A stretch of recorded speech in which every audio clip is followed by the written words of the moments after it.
오늘 우리에게 주시는 하나님의 말씀은 구약성경 사사기 6장 25절에서 32절 말씀입니다. 그날 밤에 여호와께서 기드온에게 이르시되 내 아버지에게 있는 수소 곧 7년 된 둘째 수소를 끌어오고 내 아버지에게 있는 바알의 제단을 헐며 그 곁에 아세라상을 찍고 또 이 산성 꼭대기에 내 하나님 여호와를 위하여 규례대로 한 제단을 쌓고 그 둘째 수소를 잡아 내가 찍은 아세라 나무로 번제를 드릴지니라 하시니라. 이에 기드온이 종 10사람을 데리고 여호와께서 그에게 말씀하신 대로 행하되 그의 아버지의 가문과 그 성읍 사람들을 두려워함으로 이 일을 감히 낮에 행하지 못하고 밤에 행하니라. 그 성읍 사람들이 아침에 일찍이 일어나 본즉 바알의 제단이 파괴되었으며 그 곁에 아세라가 찍혔고 새로 쌓은 제단 위에 그 둘째 수소를 드렸는지라. 서로 물어 이르되 이것이 누구의 소행인가 하고 그들이 캐어 물은 후에 이르되 요아스의 아들 기드온이 이를 행하였다 하고 성읍 사람들이 요아스에게 이르되 내 아들을 끌어내라. 그는 당연히 죽을지니 이는 바알의 제단을 파괴하고 그 곁에 아세라를 찍었음이니라 하니 요아스가 자기를 둘러선 모든 자에게 이르되 너희가 바알을 위하여 다투느냐? 너희가 바알을 구원하겠느냐? 그를 위하여 다투는 자는 아침까지 죽임을 당하리라. 바알이 과연 신일진데 그의 제단을 파괴하였은즉 그가 자신을 위해 다툴 것이니라 하니라. 그날의 기드온을 여룻바알이라 불렀으니 이는 그가 바알의 제단을 파괴하였으므로 바알이 그와 더불어 다툴 것이라 함이었더라. 아멘.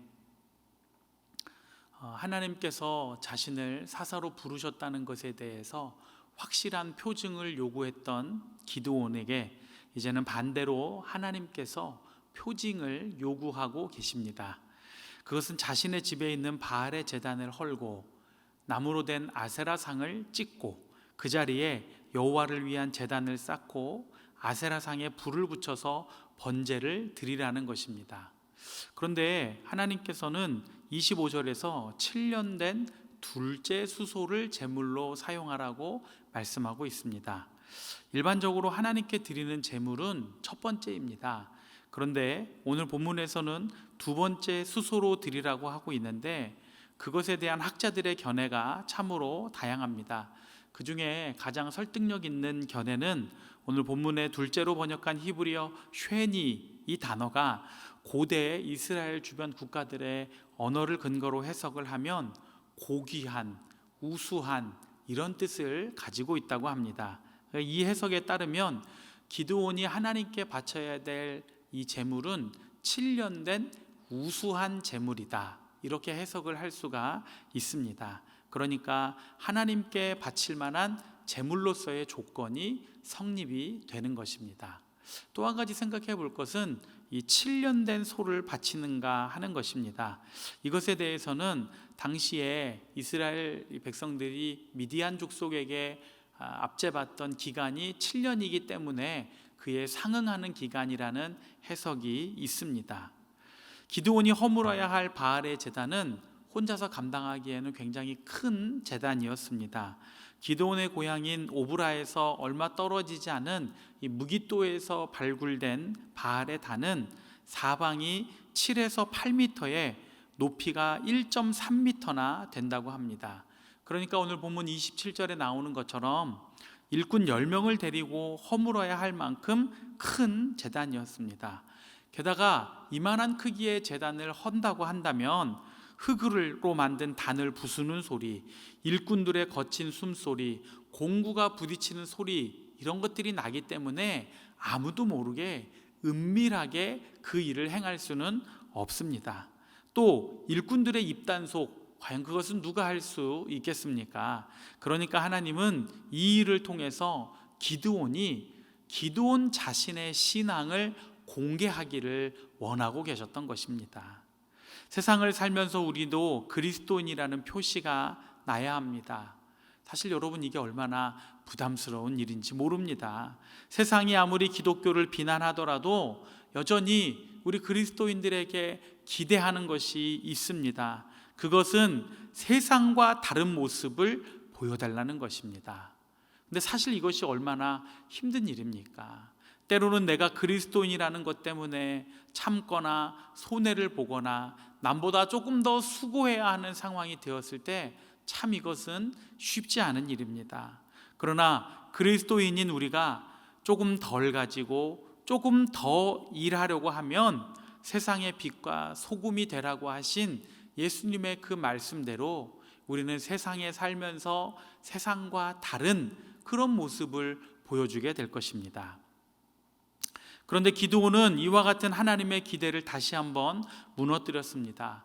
오늘 27절을 보면 그는 자신이 행할 일에 그 파장을 너무나 잘 알고 있기 때문에 너무나 두려운 나머지 낮이 아니라 밤에 하나님의 명령을 따라서 바알의 제단을 허물고 아세라상을 찍고 또 여호와께 번제를 드렸습니다. 사사기의 저자는 기드온의 이러한 행동에 대해서 매우 부정적인 평가를 내리고 있습니다. 이것은 기드온의 믿음이 아직도 부족하다는 증거입니다.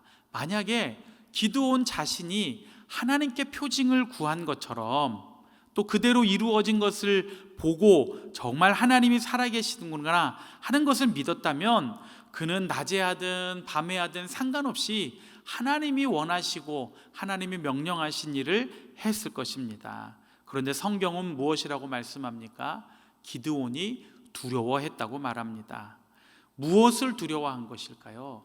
그는 하나님보다 사람을 더 두려워한 것입니다. 우리도 하나님의 명령에 순종하고자 할 때 두려움을 느낄 수 있습니다.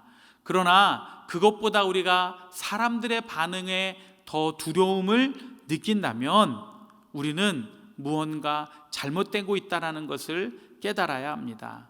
우리가 해야 할 일이 하나님 보시기에 옳은 일이라고 한다면 하나님을 바라볼 때 사람으로부터 생기는 두려움을 이길 수 있는 용기, 그 용기를 우리 하나님이 주실 것입니다. 다음 날 아침 큰 소동이 일어났습니다. 밤새 누군가 바알의 제단을 허물고 아세라상을 찍고 새로운 제단을 쌓아서 제사까지 드렸기 때문입니다. 그러나 곧 기드온의 소행이라는 것이 밝혀졌습니다. 그래서 화가 난 사람들이 기드온의 아버지를 찾아가 당신의 아들을 죽여야겠으니 내놓으라고 합니다. 저는 이 모습이 굉장히 모순되다고 생각을 합니다. 사사기 6장을 시작하면서 이스라엘 자손은 미디안의 학대 때문에 여호와께 부르짖었습니다. 그런데 하나님께서 기드온을 통해 우상인 바알의 제단을 허물고 아세라상을 찍어서 태운 사건에 대하여 두려워하고 있기 때문입니다.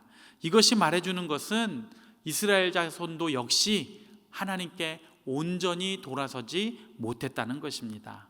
아들을 죽일 수 있도록 내달라는 사람들의 요구에 대해 아버지 요아스는 그럴 수 없다고 하면서 누구든지 내 아들을 건드리면 자신이 가만두지 않을 것이고 만약 바알이 참 신이라면 자신의 제단을 허문 것에 대하여 기드온과 직접 싸울 것이라고 말합니다.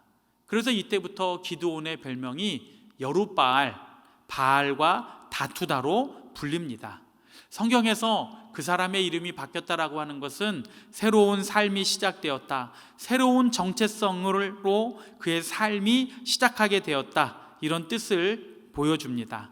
아직 완벽하게 준비되지 않았지만 앞으로 하나님을 위해 일할 기드온에게 붙여질 만한 별명이라고 생각합니다. 바알과 싸우고 사람들 속에 있는 두려움을 내쫓고 그들이 섬기는 바알로부터 하나님으로부터 돌아서게 하는 것, 이것이 바로 기드온이 감당해야 할 사명이었던 것입니다. 오늘 본문의 기드온과 이스라엘 자손은 아직 완전히 하나님께 돌아서지 않았습니다. 그러나 조금씩 달라지고 있었습니다. 이 과정에서 하나님은 오래 참고 계십니다. 이것도 은혜입니다. 우리가 생각하는 것만큼 하나님께서 기대하시는 만큼의 변화는 아닐지라도 조금씩 변화하고 있다면 이것 또한 은혜입니다. 하나님께서 날마다 우리를 새롭게 하시고 우리가 하나님께 더 가까이 나아가 신앙의 성장과 성숙을 이뤄갈 수 있도록 우리 모두에게 더 특별한 은혜와 능력을 부어주시기를 간절히 축원합니다. 이 시간 우리 한번 합심해서 기도하겠습니다. 이 시간 우리가 기도할 때에 하나님, 세상을 바라보며 거기로부터 사람들의 반응 때문에 마음이 흔들리고 두려워하는 것이 아니라 살아계신 하나님을 바라보며 두려워하게 하시고, 살아계신 하나님을 바라보며 나의 한계를 극복할 수 있게 하여 주시옵소서. 하나님, 하나님을 바라볼 때 용기 주시고 능력 주시고 담대하게 하시는 그 특별한 은혜와 사랑을 더욱더 힘입게 하여 주시옵소서. 그래서 하나님이 원하시고 바라시는 순종의 사람, 믿음의 사람 되게 하여 주시옵소서. 우리 같이 한번 합심해서 기도하겠습니다. 사랑과 은혜가 풍성하신 아버지 하나님, 우리 주님의 크고 놀라우신 은혜와 사랑을 감사합니다. 저희를 많이 응답하고 부르노라. 우리 하나님 아버지의 크고 놀라우신 은혜와 사랑을 힘입어 살아가게 하시고, 주님의 그 놀라운 은혜와 사랑에 특별한 은혜와 용기를 힘입을 수 있는 저희들 모두가 되게 하여 주시옵소서. 아버지 하나님, 저희들 한 사람 한 사람을 은혜와 능력으로 붙들어 주시어서 세상을 바라보며 세상으로부터 오는 두려움 때문에 마음을 뺏기지 않게 하시고, 우리가 하나님을 바라볼 때 세상을 이기고 남을 만한 힘과 능력을 얻을 수 있는 저희들 모두가 되게 하여 주시옵소서. 전능하신 아버지 하나님, 은혜와 능력으로 저희들 한 사람 한 사람을 강건하게 하실 때 순종함으로 더 큰 은혜 얻게 하시고, 믿음으로 나아가 승리하는 저희들의 삶이 되게 하여 주시옵소서. 순종과 믿음의 두 바퀴를 늘 굴려가면서 하나님 앞에 바로 서게 하시고 반듯하게 하시고, 하나님 주시는 새 힘과 능력을 얻을 수 있는 저희들 모두가 되게 하여 주시옵소서. 이제는 우리 주 예수 그리스도의 은혜와 하나님 아버지의 사랑과 성령의 교통하심이 하나님 주시는 은혜와 능력으로 승리하여 믿음과 순종의 두 바퀴를 넉넉히 굴리고도 남는 우리 모든 믿음의 성도들 되게 하여 주시기를 간절히 축원하옵나이다. 아멘.